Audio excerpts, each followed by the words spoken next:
नमस्कार दोस्तों, देखिए आज मैं स्टडी फॉर स्मार्ट पॉइंट पर कुछ छोटे छोटे क्वेश्चन बताने जा रही हूँ। वह है दीर्घ उत्तरीय। क्या किसी प्रतिरोध के सिरों के बीच विभवांतर और प्रतिरोध से होकर प्रवाहित धारा के बीच कोई संबंध होता है? हाँ, किसी प्रतिरोध के सिरों के बीच विभवांतर उससे होकर प्रवाहित धारा के समानुपाती होता है। वर्षत प्रतिरोध का ताप और उसकी अन्य भौतिकी परिस्थितियों में कोई परिवर्तन ना होता है, अर्थात V के समानुपाती 1 होता है। ओम के नियम बताएं। नियत ताप पर किसी चालक से होकर प्रवाहित धारा I चालक के सिरों के बीच आरोपित विभवांतर V के समानुपाती होता है, अर्थात I समानुपाती V है या I बराबर V/R है, जहाँ नियतांक R चालक का प्रतिरोध कहलाता है। जहाँ नियतांक R चालक का प्रतिरोध कहलाता है। किसी प्रतिरोधक का प्रतिरोध किसे कहते हैं? किसी प्रतिरोधक का प्रतिरोध किसे कहते हैं?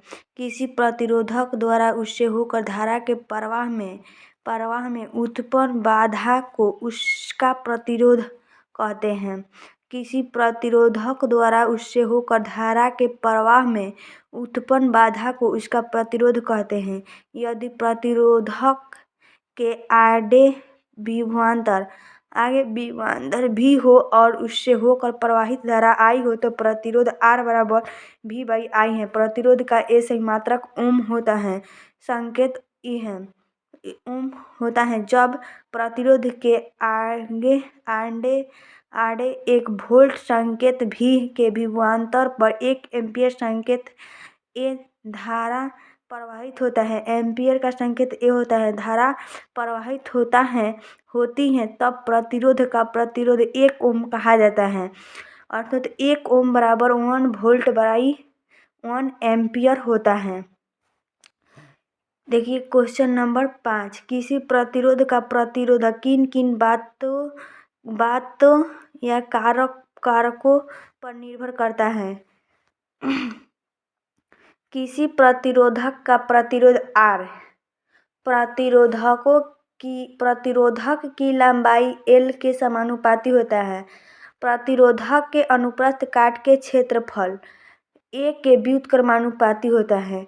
प्रतिरोध के अनुप्रस्थ काट के क्षेत्रफल A के व्युत्क्रमानुपाती होता है और प्रतिरोध के ताप पर निर्भर करता है। ताप बढ़ने के साथ उसका प्रतिरोध बढ़ता है। यही कारण है कि मोटे तार से पतले तार का प्रतिरोध अधिक होता है। किसी चालक के पदार्थ की प्रतिरोध क्या है? इसका SI मात्रक दे। नियत ताप पर इकाई अनुप्रस्थ काटीय क्षेत्रफल वाले चालक की इकाई लंबाई के प्रतिरोध को चालक के पदार्थ की प्रतिरोधकता कहते हैं। नियत ताप पर इकाई अनुप्रस्थ काटीय क्षेत्रफल वाले चालक की इकाई लंबाई के प्रतिरोध को चालक के पदार्थ की प्रतिरोधक क्यों कहते हैं? R बराबर L/A या Q RA/L है। प्रतिरोध का SI मात्रक ओम मीटर होता है। A मीटर और वोल्ट मीटर में क्या अंतर है? A मीटर और वोल्ट मीटर में क्या अंतर है? A मीटर द्वारा किसी विद्युत परिपथ में धारा मापी जाती है और इसका प्रयोग हमेशा श्रेणी क्रम में होता है। यह एक गैल्वेनोमीटर है जिसके समांतर में एक छोटा निम्न प्रतिरोध जुड़ा होता है। इसके विपरीत वोल्ट मीटर द्वारा विद्युत परिपथ के किन्हीं 2 बिंदुओं के बीच विभवांतर मापा जाता है और इसका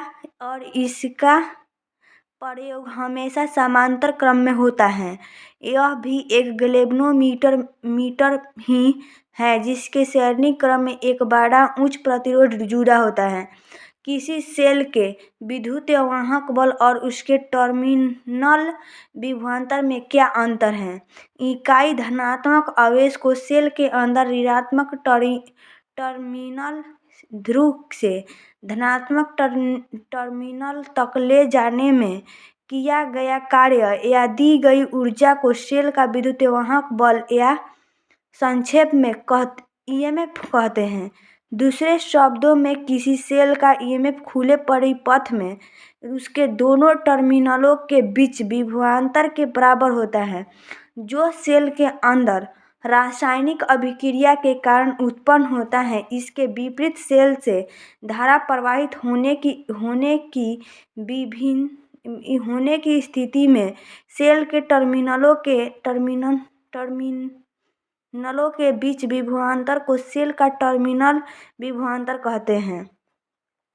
ईएमएफ से भी कम होता है क्योंकि जब सेल द्वारा धारा की आपूर्ति की जाती है, ईएमएफ का एक अंश सेल के आंतरिक प्रतिरोध को पार करने में खर्च होता है। ईएमएफ और भी दोनों का ऐसा ही मात्रक वोल्ट होता है। ईएमएफ और भी दोनों का ऐसा ही मात्रक वोल्ट होता है। प्राथमिक और द्वितीय सेल में मूल अंतर क्या है? प्राथमिक सेल में सेल के अंदर होने वाली रासायनिक अभिक्रिया के द्वारा निर्मुक्त रासायनिक ऊर्जा से विद्युत ऊर्जा की आपूर्ति होती है।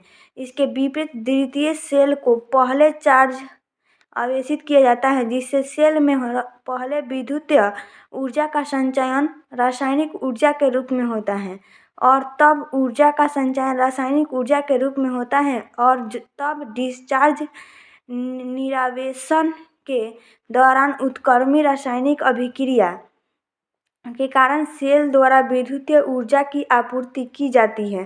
प्राथमिक और द्वितीय सेल के दो उदाहरण दें। लेक्लासे सेल और डैनियल सेल प्राथमिक सेल के दो उदाहरण हैं। लैंड संचायक सेल और अम्ल संचायक सेल द्वितीय सेल के दो उदाहरण हैं।